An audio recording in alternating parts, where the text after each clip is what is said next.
Hello friends, last வீடியோவில் வந்து அந்த 1 மினிட்ல வந்து சவுண்ட் கட் ஆகிருக்குமா, அதோட கண்டினியூட்டி வந்து இதில் பார்க்கலாம்.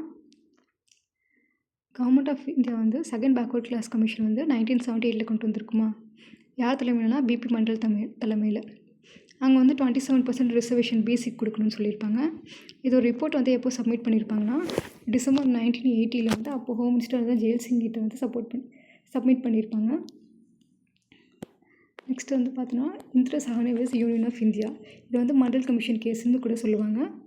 இந்த மண்டல் கமிஷன் எப்போ வந்துன்னா 1978 கொண்டு வந்திருப்பாங்க. எதுனா ஆர்டிகல் 340 பேஸ் பண்ணி கொண்டு வந்திருப்பாங்க.